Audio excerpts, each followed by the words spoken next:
Hey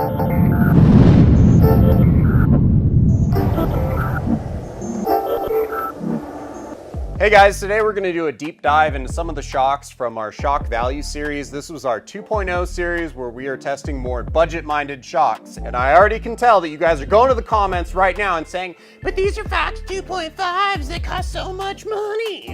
So why don't you say why we're testing the Fox 2.5s? Because if you haven't seen it already, we tested these exact shocks in our last shock value series, and they lost by a huge landslide margin. There was no second to last place, which is a huge disappointment for me as like a giant Fox fan. And honestly, I told a couple other shops about what we were doing, and they also guessed that these are the ones that would have lost. So what happened is Fox reached out and they wanted a bit of redemption.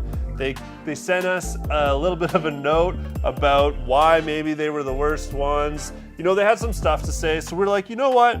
We're gonna compare them again against the lowest budget shocks you can buy and see how they stack up. And guess what? They came in second. I have a confession to make, which is that I skewed the results. I forgot when I took these apart, I drilled two pretty big bleed holes in the main piston of these shocks, and that's why they were significantly better than they were before. I'm completely confident that had they had the original valving, original piston, no bleed hole in it, they would have been dead last in the 2.0s. That's how rough these things used to ride. They came in second to a shock that is 1/5 of the price. Literally, you could buy 5 sets of the other shock, 20 total shocks for the cost of these, and they were a little worse than it, which is just mind-boggling. And I've built a bunch of trucks this year, and almost all of them have had Fox's IBP coilovers on them. It's a product I really believe in. Their seal quality is great. Shaft hardness is great. They have some of the best oil in the industry. I know that a lot of the race teams use Fox oil in their stuff, even if they're tuning for King or Bilstein or whatever. So it's just hugely disappointing for me, but I hate to say it, but it kind of tracks with a lot of what I know about the product. Yeah. Basically, one of the things that Fox said is that these shocks are tuned for racing, which I don't know why you'd put an OE bolt-on coilover into a stock Tacoma or an otherwise stock Tacoma and tune it for racing. Nobody is racing their stock Tacoma. Also, they were bad fast. Yeah. That was our biggest complaint, is that at speed they performed the worst. Yeah, in the 2.5. In the 2.5. In the 2.5 test that we did last year.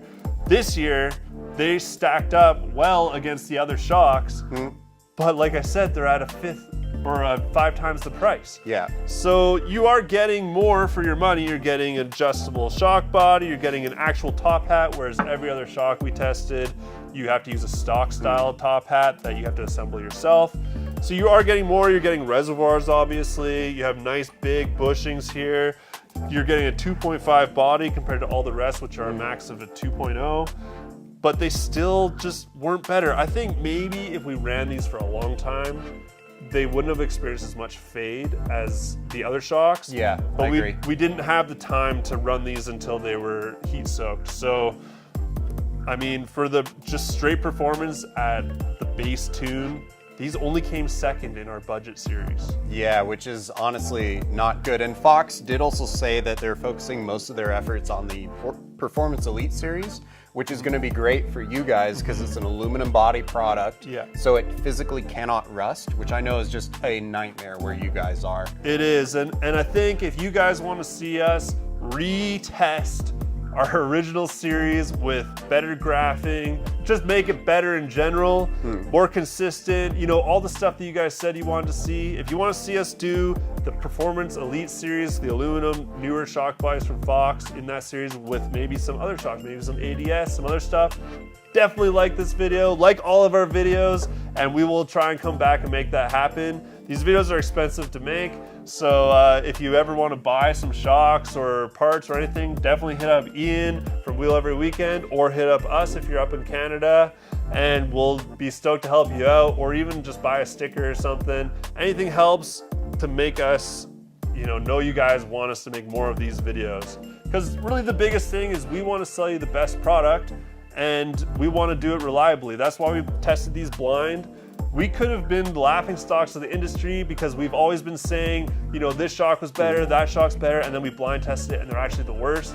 But you know, it's kind of fortunate that we've actually been already pushing the best ones. So yeah, I'm stoked on that. It's worked out for us. Although I will say that I really like Fox's universal products, but I don't ever sell them with the piston and valving that comes in them. Yeah. So that's just a base. And like Fox, it's kind of controversial of me to say, but there are literally companies founded on revalving Foxes. Like that's their business true. model. Yeah. Like if you revalved these and tuned them properly for your truck, they're going to be awesome for They'll be you. dialed. Like, I guarantee Last they forever. will be awesome. But a lot of people, they just want to buy a shock off the shelf, bolt it on their truck, and be done. And That's these what are I not want. it, in my opinion. Yeah, that's what I want. I want to just get shock.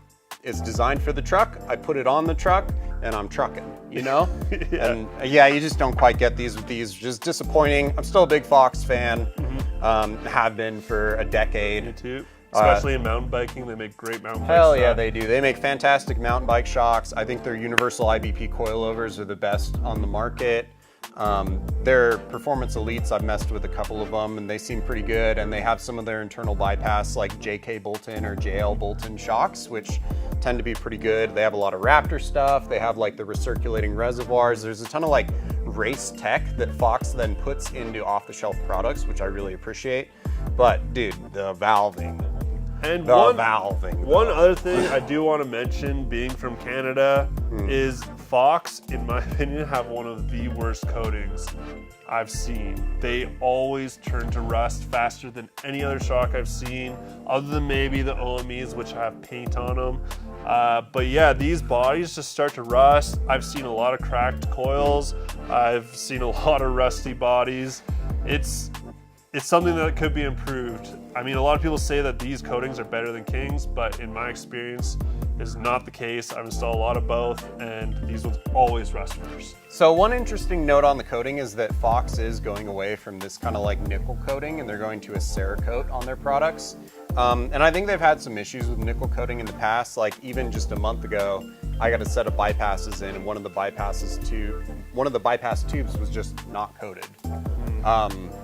And they told me they would Cerakote them if I pulled them apart, but I mean, it's a couple grand worth of shocks, and the customer was pretty upset about it. And honestly, I understand why. So I think the Cerakote will be a better product overall. I've had really good luck with it. I've Cerakoted probably 100 shocks or so, especially for folks who live by the beach, which is as close as I can get to your problems, which is just rough. So out of 10, 5 being the baseline, what would you give these guys?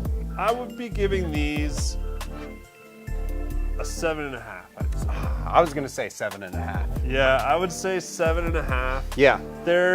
They are a good product. Yeah. You know, they're really strong. They're all machined. They got good bushings. You know, they got all the stuff. I do wish they had a shock boot, but a lot of these desert truck guys, they don't have that. It's interesting that the 2.5s, the shock boots kind of go away. Whereas in the 2.0s, they all have shock. I know, and I think it is disappointing, I think. But yeah, 7.5 I think is fair. They did perform better than stock for sure, like For sure. quite a lot better.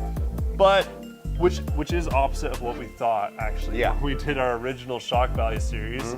But I think it's because we didn't do a baseline test last time. This time we did, and you know, we took your guys' recommendations and did that, and it did make a difference. So these were better than stock, but they weren't the best performance, you know, out of the box. Yeah, and the price tag, it's a little over $3,600 for all 4 of these shocks.